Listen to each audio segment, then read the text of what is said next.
ಎರಡೆರಡು ಸಮಾರಂಭ ಈ ಅರಮನೆಯಲ್ಲಿ.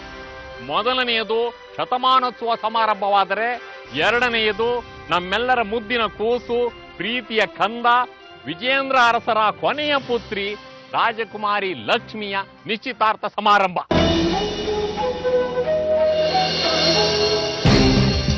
ಹಲೋ, ಇಲ್ಲಪ್ಪ ಕೊಡ್ತೀನಿ. ಎಲ್ಲ ಸಂಭ್ರಮದಲ್ಲಿದ್ದಾರೆ.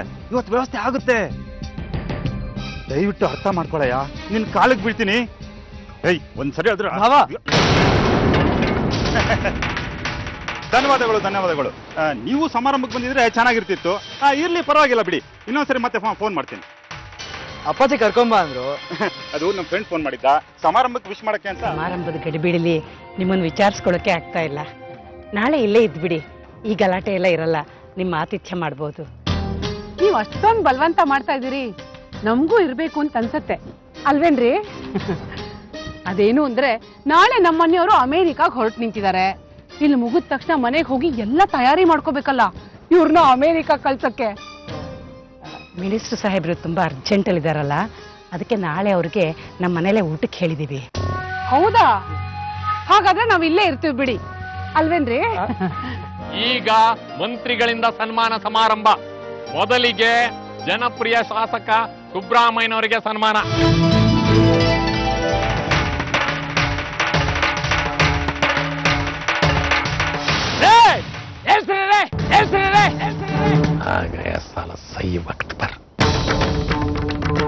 ಇದನ್ನೆಲ್ಲ ಕೇಳಿ ನಿಮಗೆ ದುಃಖ ಆಗಬಹುದು. ಮಹಾರಾಜರು ತಮ್ಮ ಕೊಟ್ಟಿತನ ಮುಚ್ಚಿಕೊಳ್ಳೋದಕ್ಕೆ ಬೆಟ್ಟದಷ್ಟು ಸಾಲ ಮಾಡಿದ್ದಾರೆ. ನನ್ನಿಂದ ತೀರ್ಸೋ ದಾರಿ ಮಾತ್ರ ಒಂದು ಇಲ್ಲ. ಇವತ್ತಿನ ಈ ಮಹೋತ್ಸವ ನಡೀತಾ ಇದೆಯಲ್ಲ, ಇದು ನನ್ನ ಸಾಲದ ಹಣದಿಂದ. ಬೆಳಿಗ್ಗೆ ನಾಷ್ಟಾ ಪಾನಿ ಮಾಡಿದ್ರಲ್ಲ, ಅದು ನನ್ನ ಸಾಲದ ಹಣದಿಂದ. ಮಧ್ಯಾಹ್ನ ಊಟ ಮಾಡೋದು ನನ್ನ ಸಾಲದ ಊಟ. ನಾನು ಸಾಲ ಕೊಡಲ್ಲ ಅಂದಾಗಲೆಲ್ಲ ನನ್ನ ಕಾಲು ಹಿಡಿದಿದ, ಬಡ್ಡಿ ಕೇಳಿದಾಗಲೆಲ್ಲ ಮೈ ಮೇಲೆ ಬಿದ್ದಿದ. ನನ್ನ ಹೆಂಡತಿ ತಾಳಿ ಮಾರಿ ನನ್ನ ಮಗಳ ಫೀಸ್ ಕಟ್ಟದೆ ಇವನಿಗೆ ಸಾಲ ಕೊಟ್ಟೆ. ನಾನಿನ್ನು ರಾಜ, ನೀವೆಲ್ಲ ಪ್ರಜೆಗಳು ಅಂತ ಭಾವಿಸ್ಲಿ ಅಂತ ಇಂಥ ಢೋಂಗಿ ಸಮಾರಂಭ ಮಾಡ್ತಾ ಇದ್ದಾನೆ. ಪಕ್ಷ ಖಾಲಿ ರೀ ಲಾಯರೇ, ತೋರಿಸ್ರಿ ಆರ್ಡರ್ ಕಾಪಿನ.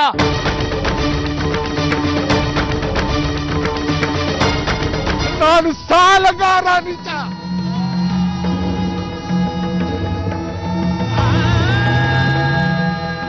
ಆದ್ರೆ ಅದಕ್ಕೂ ಇದಕ್ಕೂ ಸಂಬಂಧ ಇಲ್ಲ ಅಲ್ವಾ? ದಯವಿಟ್ಟು ಹೋಗ್ಬೇಡಿ. ಇವತ್ತು ನಮ್ಮ ಮಗಳು ರಾಜಕುಮಾರಿಯ ನಿಶ್ಚಿತಾರ್ಥ ಇದೆ. ಅವೆಲ್ಲ ದಯವಿಟ್ಟು ಇದ್ದು ಅವಳಿಗೆ ಆಶೀರ್ವಾದ ಮಾಡಿ ಹೋಗ್ಬೇಕು. ಇದು ಹರಾಜಿನ ಆರ್ಡರ್ ಕಾಪಿ. ನಿನ್ ತಾತ ಮುತ್ತಾತರ ಫೋಟೋಗಳ ಜೊತೆ ಇದನ್ನು ಫ್ರೇಮ್ ಹಾಕಿಸಿ ನೇತ್ ಹಾಕ. ನಂಜಪ್ಪನವರೇ, ಉಪ್ಪು ತಿಂದ ಮನೆಗೆ ದ್ರೋಹ ಬಗಿತೀನಿ ಅನ್ಕೋಬೇಡಿ. ನೀವು ಹಾಕಿದ ಉಪ್ಪು ಯಾವತ್ತೂ ನನಗೆ ವಿಶ್ವಾಸನೆ ಮೂಡಿಸಿಲ್ಲ. ಬದಲಿಗೆ ಅರಮನೆಯ ಸಿಂಹಾಸನದ ಮೇಲೆ ಮೋಹ ಹುಟ್ಟಿಸ್ತು.